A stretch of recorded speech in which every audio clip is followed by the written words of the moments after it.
You're watching Public Comment, Sean O'Connor's video diary vlog focusing on politics, culture, and self. Hello, dear audience. I hope your day is going really quite well.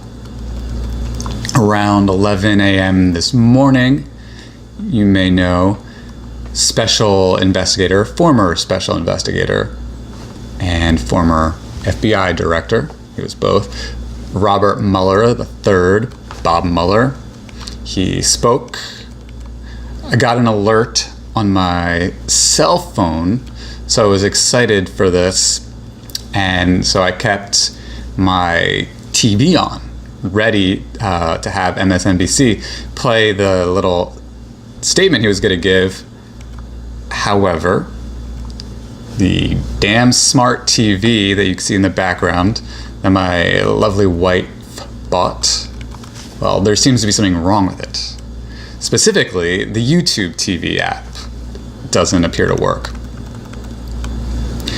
because it literally just turned off without me even realizing, because I was typing some things up here and I just had it on in the background. I thought, okay, around 11 o'clock I would remind myself.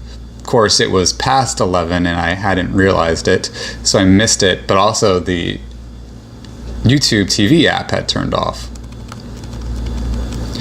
And I must blame our smart television, which was not behaving so smart, was it? Because the YouTube TV app that we have works on all of our other devices.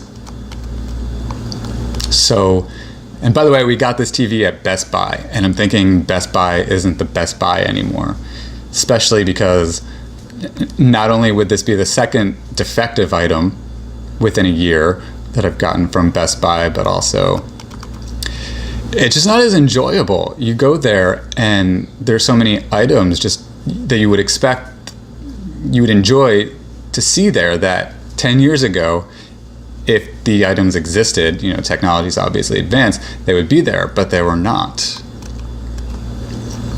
And if you want these things, you're going to want to go online instead, which is fine. I don't hate online shopping, and I appreciate the fact that it does save a lot of time when there's a lot to be done.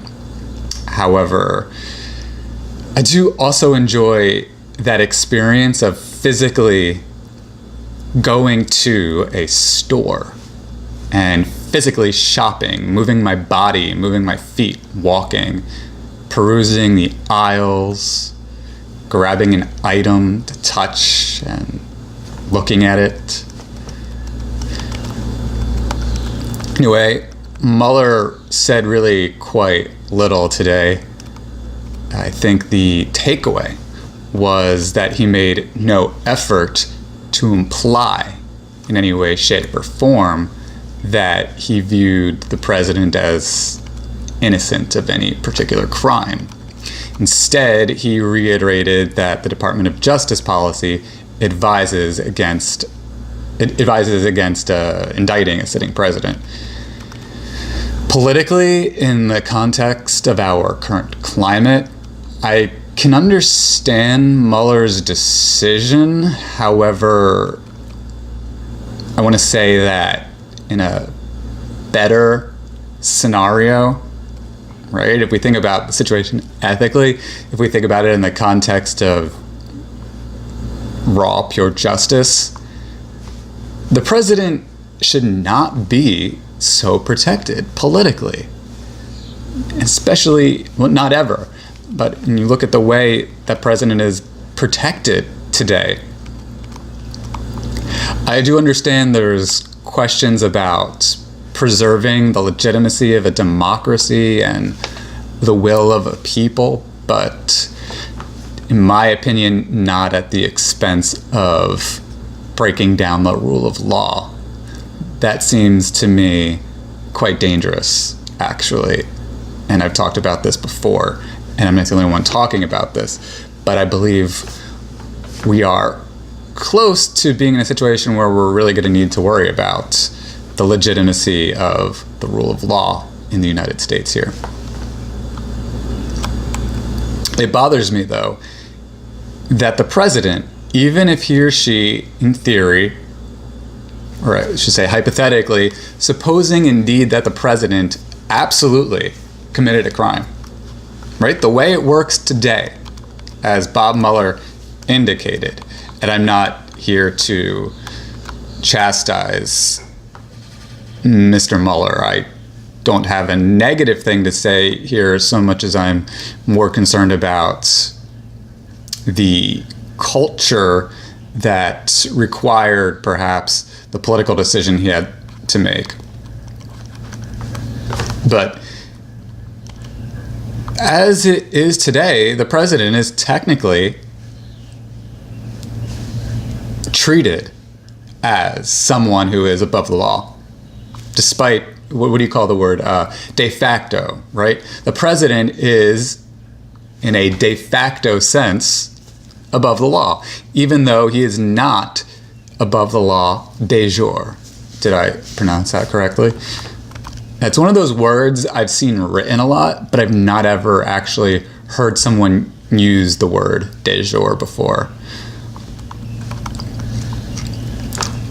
But I see that from Mueller's point of view, in the context in which he made his statement today, the idea is that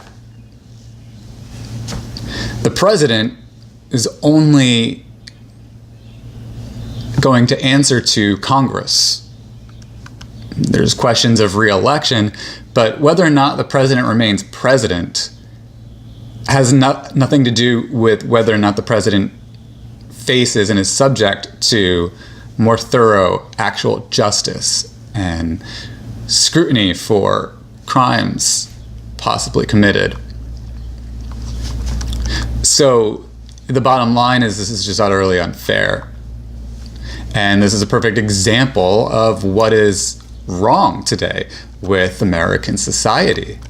Special treatment for people who are lucky enough to know how to abuse the system to protect themselves from criminal and abusive and unethical behavior. I try not to get too caught up in my emotions here. However, this really angers me and upsets me and disappoints me and frustrates me. I hate to use myself as an example now that I think of it, because there are so many people who are victim to an unfair justice system where things come down on them too harshly. I think we think of drug offenses as a really good example. But I do think back to the thousands of dollars I was fined for speeding-related traffic violations. Now, I don't mean to color that in a pretty way. I sped a lot when I was about 23, and then I failed to appear at a court date, and my license was, I guess, technically suspended temporarily. And with that suspended license, I drove anyway. Not really. I was such an oblivious person in those days. I didn't even really conceptualize what was going on with respect to my legal driving statuses, and got pulled over for speeding again. And yeah, I lost my license and I was fined thousands of dollars. And that was a difficult thing to square away. I didn't drive throughout most of my 20s. And, that really annoys me, because the president, I mean, I'm not trying to minimize the mistakes I made with my driving problems when I was younger, but, these are traffic violations. Whereas the president, in theory, can conspire with a foreign enemy and obstruct justice. And if Congress doesn't care to open a serious investigation, the president can get away with this. I believe that the proper word here, if we're to be diction conscious, is travesty. This is an absolute travesty. And I do hope, dear audience, that we will not stand for this, and that we conceptualize if we're going to, or as we conceptualize what the future of our politics ought to be, that we include fairness and true equality under the law, just like the 14th Amendment suggests. Now, maybe there are interpretations of the 14th Amendment in language somewhere that says that it should only be subject to state law or state jurisdictions, or because I know it has to do with voting laws as they're implemented within the various states, but it does imply a legal principle in theory of equality under the law, and explicit equality under the law should be a constitutional principle if the 14th Amendment doesn't ultimately lead to that interpretation.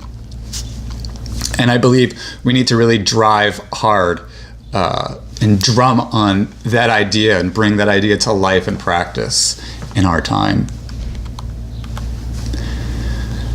I've been thinking a lot about the concept of the diary lately, really intensely for about the last day, just give or take a few hours. My thoughts on the concept has actually evolved quite a bit over the years. So I've been writing more or less since I was about 9 years old. I haven't been keeping notebooks all that time, right? Because I really tie my thoughts on diary and keeping and my thoughts on notebooks, because I've been keeping so many notebooks for so long.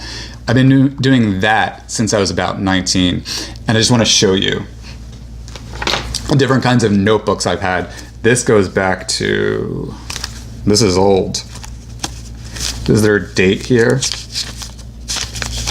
No.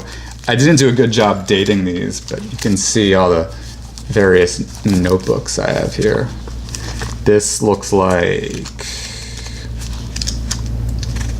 I just did a terrible job dating these. It's one thing just because the thought will come down to me so immediately that I just jot it down. I don't really always keep track of the date. This is a more recent one. You can see I really love my Moleskine notebooks. But I didn't always. See, I've got this kind of notebook back in the day, especially when I was younger. This is another one. You can see they take all different kinds of forms and shapes.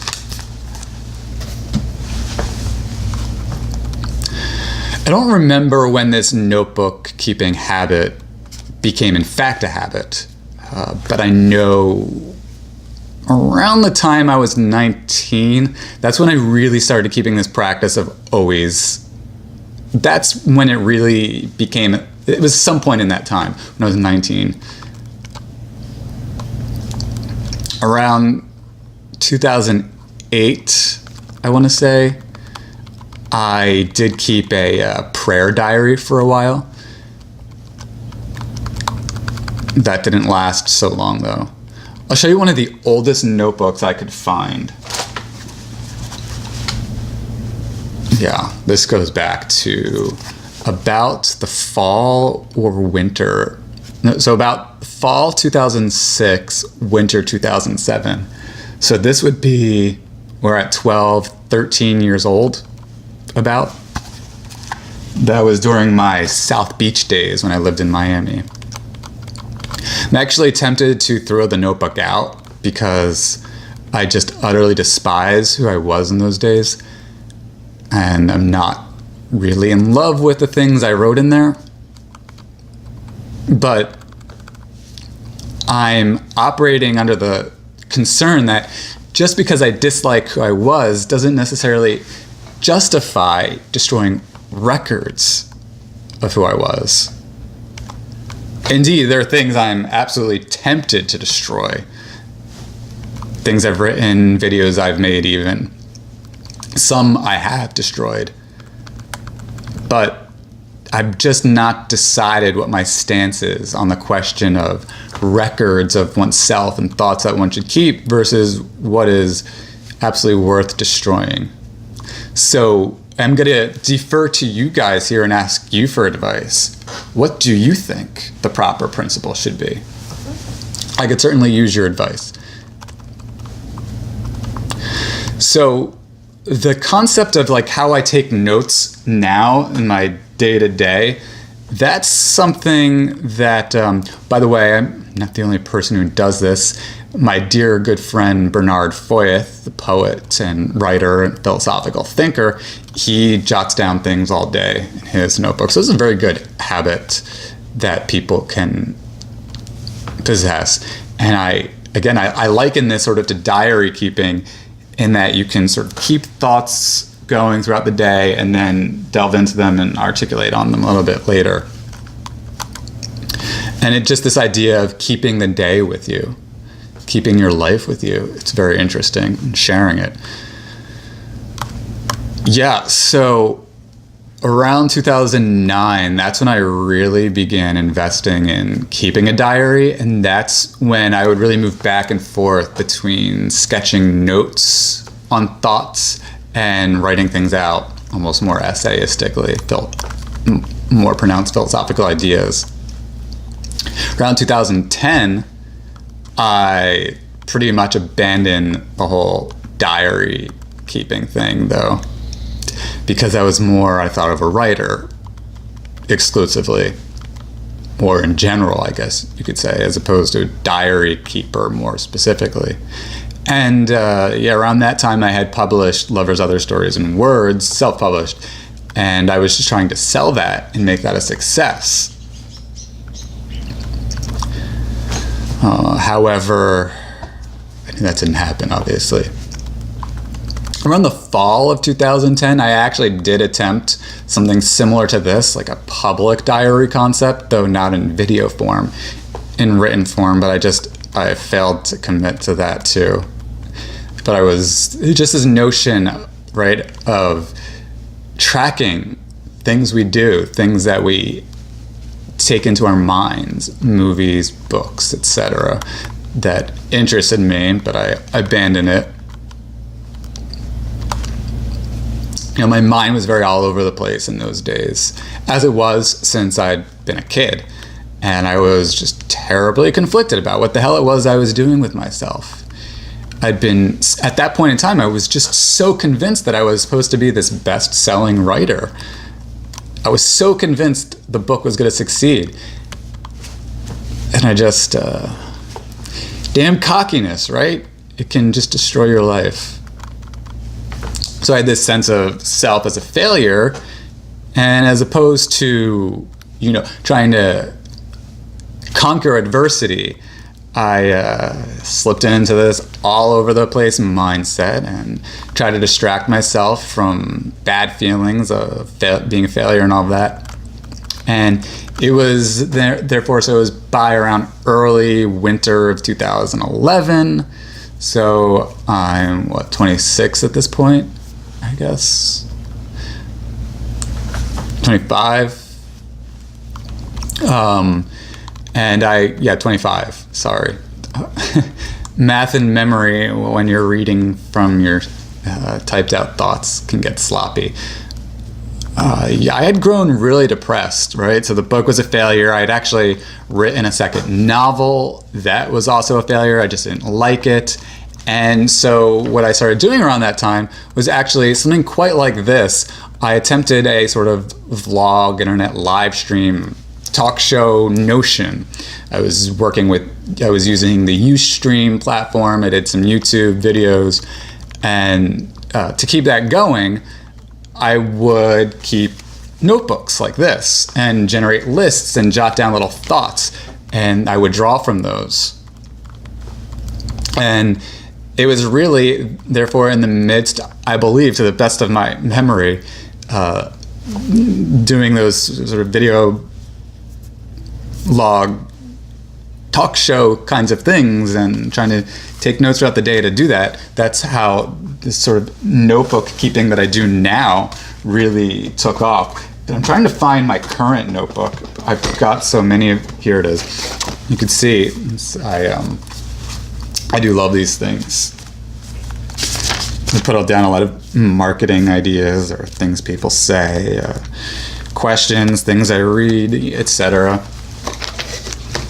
There's that notebook though, but it's just something I really depend on to get through the day, is keeping notes. That's how that keeps me sane, because I'll have a thought and I'll think, I've got to write this down somewhere so I don't forget.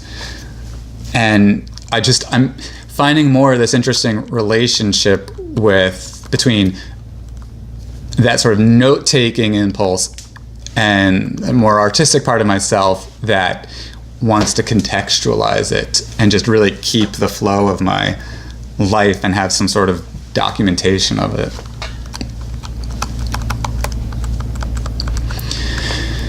My fascination with keeping a video diary ultimately then, right, has to do with this interest in preservation of thoughts, as I've been saying, sharing thoughts, self-expression in general.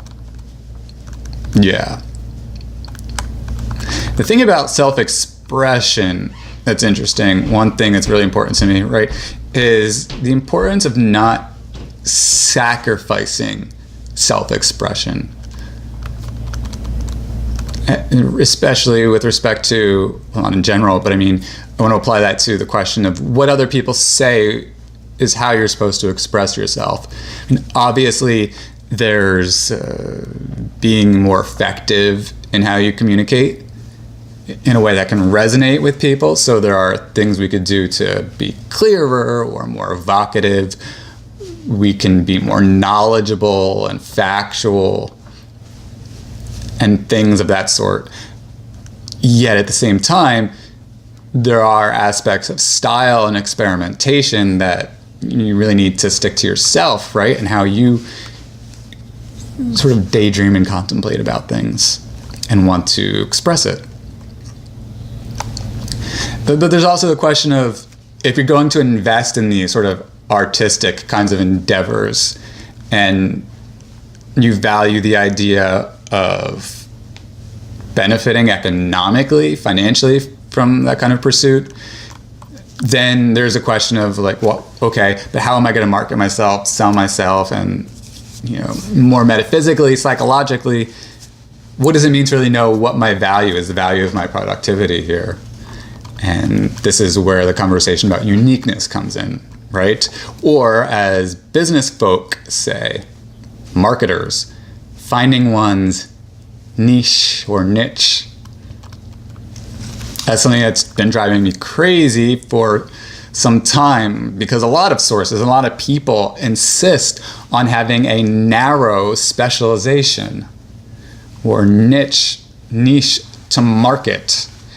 But I've always been in this absolutely miserable debate of determining what my niche ultimately is. As I'm contemplating this vlog, even understanding what's the niche for this vlog. You know, is it a philosophical vlog? I don't want to go so far as to say it's philosophical. I am philosophical, but I'm not a philosopher, I don't think, because I really synthesize other people's ideas. I think other people have come up with the ideas in most cases better than I have. Right, so I'm more interested in thought process, thought reflections of experience, than just strict theoretical philosophy anyway. You know, and sharing all of that. So, right, maybe I'm supposed to call myself an essayist then, if that's what's going on here. But, you know, or personal essayist. But my theory is that if you're going to write an essay and describe yourself as an essay, then I think perhaps the most suitable thing to do for that kind of endeavor would be to like really invest in crafting a significantly revised, sharp essay. Whereas what I'm doing here and the sort of more diaristic impulse, yeah, it's true, I'm going to jot down thoughts and then fix them up before I share them with you, take a peek at them. But I don't know, I'm really striving for this interest in balance in having a sense of a raw thought. Not so raw that it hasn't at least been vetted in some degree and that it doesn't have any structure. So not this pure stream of consciousness per se, but a sort of navigated, directed kind of stream of consciousness type thought, you could say. Thinking out loud is an expression people have used, is really what I'm going for, and trying to do it constructively. So this really prompted me to understand my interest in public diary, video diary, as opposed to just thinking about all of this as blogging in general, right? So I've got to ask myself, like, what exactly kind of vlog is this? What's my niche? And must I have a niche? And that's where I did come up with one thing that I thought could distinguish me and make, sort of begin to think about what my niche was, my niche focus. I call it wide and deep, thinking freely, wide and deep, as opposed to the narrowness that comes with specialization and the whole niche thing. But the irony here and the joy of all this, I think, is that thinking wide and deep and trying to see the broad, holistic way of thinking about things itself can become specialized and niche. So I'm experimenting with this new tagline, thinking deep and wide, providing fresh air for niche specialists. I don't know, does that sound pretentious? I'm always paranoid of sounding either really stupid or really pedantic and pretentious, and I'm not sure if it's one or the other, but that's what I've come up with so far. But while that describes the essence of my product, I think that I need to conceptualize what kind of vlog this is categorically, right? So that's where this whole video diary terminology really started to solidify in my mind. Thinking about, marketing, what it would mean to market this. And that, though, led to this semantic paranoia where I started thinking, do I call this a vlog diary or a diary vlog or a video diary vlog or just a video diary? And I know it sounds really silly. It's just the way I am, though. I actually spent hours on my phone yesterday at night Googling, what's the best way to describe this kind of concept. Not to much avail. And that has me set, though, on, at this point, I like the terminology video diary vlog. I know you may think I'm just so pedantic. It is what it is. I am what I am at this point, though, until I figure out how to say things in a way that both express what I want to say without making me too pedantic. Anyway, maybe fastidious is a better term I like to say. I mean, I'm not positive with the way I'm presenting this right now that it's the perfect thing, but I do like just saying video diary vlog because it's direct in saying exactly what kind of vlog this is. But I don't know. Maybe I could say it another way. Maybe I need more clarity yet. But that's where I am. Beyond that, I've been thinking actually about the structure of these video diary vlogs too. That's a really important thing to me, concept of structure. Something I quite lacked in my younger days. And so that's where I've been developing this idea of what I call the thought scan. And do these thought scans based on the things that I'm most interested in. So for example, I'm really interested in my news and politics and culture. So I make sure that as I sort of have my topics of things to contemplate every morning, that I get my news and politics. And of course, I'm also really interested in the self, so I make sure to introspect and incorporate that into all this. And I actually have a list of questions that I ask myself and things to really give this a sense of shape and direction.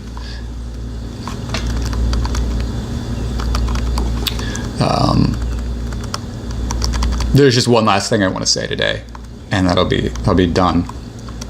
In my last vlog, I did lament the war in Afghanistan. My friend Raheen Ambrose inspired me to read up on Yemen since then.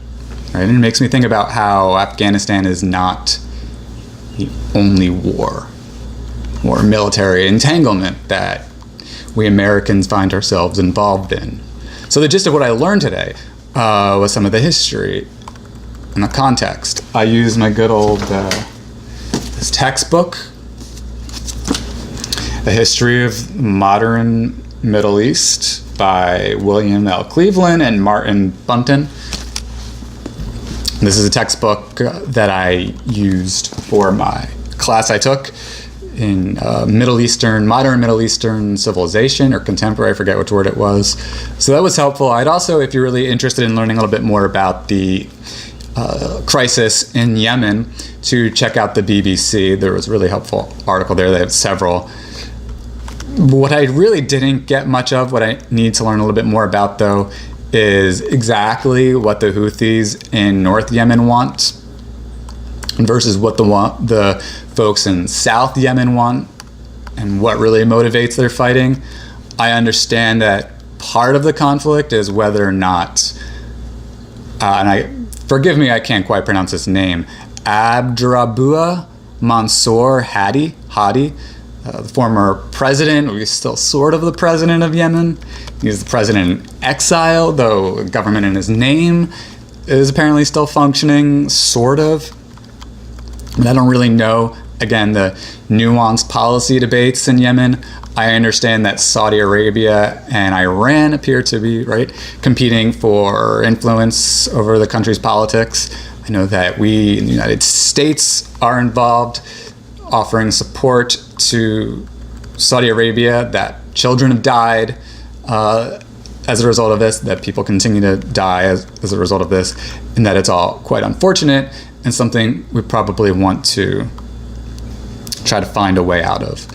And I would end it there then for today, and want to thank you, dear audience, for taking the time to go inside my mind today, and hope that it was indeed a bit of fresh air from wherever you were. And I look forward to chatting with you tomorrow. Have a great day. Bye.